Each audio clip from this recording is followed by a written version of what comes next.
আসসালামু আলাইকুম। আমি এস এম ফরহাদ হোসাইন, ঢাকা বিশ্ববিদ্যালয়ের কবি জসিমউদ্দিন হলের ২০১৬-১৭ সেশন ফার্সি ভাষা ও সাহিত্য বিভাগের একজন শিক্ষার্থী। তো আজকে এই ভিডিওটা করার একটা উদ্দেশ্য বা কয়েকটা উদ্দেশ্য, সেটা হচ্ছে বেশ কিছু গণমাধ্যম এবং ব্যক্তিগতভাবে অনেকে আমাকে ফোন এবং বিভিন্ন ফেসবুকে মেনশন দিচ্ছেন যে ছাত্র শিবিরের এস এম ফরহাদ এবং আমার সংশ্লিষ্টতা এবং আমরা এক ব্যক্তি কিনা এটা জানার জন্য।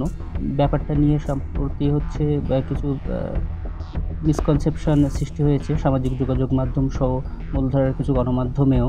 তো ব্যাপারটা আমি বোধ করি যে আমার কিছু ব্যাপারটা ক্লিয়ার করা উচিত। তো সেক্ষেত্রে ভিডিওটা করা। তো যদিও আমি ২০২৪ সালের ২২শে সেপ্টেম্বর ব্যাপারে আমার ফেসবুক পোস্টে আমি ব্যাপারটা কনফিউশনটা ক্লিয়ার করি। তো তারপরেও ব্যাপারটা যেহেতু এমনটা হচ্ছে, তো ভিডিওটা করছি। সেটা হচ্ছে ছাত্র শিবিরের এস এম ফরহাদ এবং আমি ব্যক্তি এক নয়। আমার বাসা সাতক্ষীরা, ওর বাসা চট্টগ্রাম। আমি ২০১৬-১৭ সেশনের ছাত্র, ও ২০১৭-১৮ সেশনের, এবং আমার বিভাগ তো ফার্সি ভাষা ও সাহিত্য, এবং ওর হচ্ছে সমাজ কল্যাণ ও গবেষণা ইনস্টিটিউটের ছাত্র সে। তো ও আমার জুনিয়র এবং হলের। তো ব্যাপারটা হচ্ছে অনেকে ব্যাপারটা গুলিয়ে ফেলছেন, কিন্তু আমরা এক ব্যক্তি নয়। আর সামাজিক যোগাযোগ মাধ্যমে যে ছাত্রলীগের যে প্যাডটা আর কি ঘুরছে, যে সহসভাপতি, সেটা ছাত্র শিবিরের ফরহাদের নয়, ওটা আমার।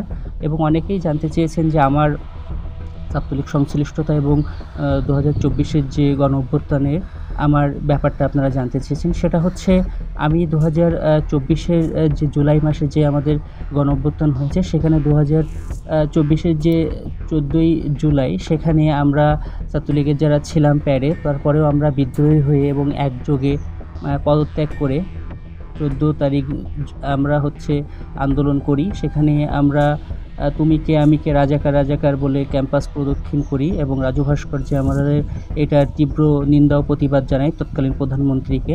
তো আমি ওই দিন রাত ৩টার সময় আর কি হলে ফিরি। পরবর্তীতে তো আপনারা জানেনই যে ১৪, ১৫, ১৬, ১৭ ক্যাম্পাসে কী অবস্থা সৃষ্টি হয়েছিল ছাত্রলীগ এবং বহিরাগত সন্ত্রাসীদের দ্বারা।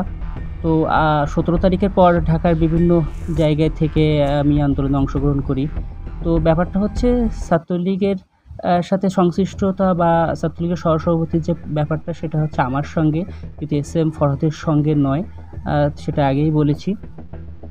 তো ডাকসুকে কেন্দ্র করে একটা রিট হয়েছে ফরহাদের বিরুদ্ধে। সেটা হতে পারে, যে কোনো মানুষ সেটা করতেই পারে, প্রার্থী করতেই পারে।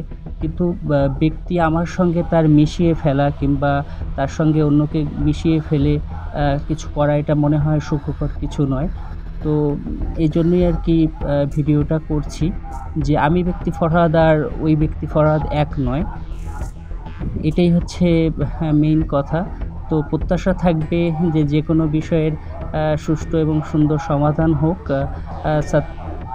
আমার কবি জসিমউদ্দিন হলের যিনি আছেন আমাদের প্রার্থী আবিদ ভাই, উনি আমাদেরই হলের ভাই, আমাদের ইমিডিয়েট সিনিয়র ভাই। উনি সহ এস এম ফরহাদ আমার জুনিয়র। তো সবার জন্যই শুভকামনা থাকবে। সাদিক আমার কাছের বন্ধু। সবার জন্যই শুভকামনা থাকবে যে ছাত্ররা যাকে সত্য এবং ন্যায়ের পক্ষে মনে করবেন, ঢাকা বিশ্ববিদ্যালয়ের নেতৃত্ব ছাত্ররা তাদের হাতেই আর কি অর্পণ করবেন। তো ডাকসুর জন্য শুভকামনা। আর এই সব বিষয়গুলোকে কেন্দ্র করে ডাকসুকে যে বন্ধ করার যে একটা ব্যাপার, অপচেষ্টা আমরা দেখতে পাচ্ছি।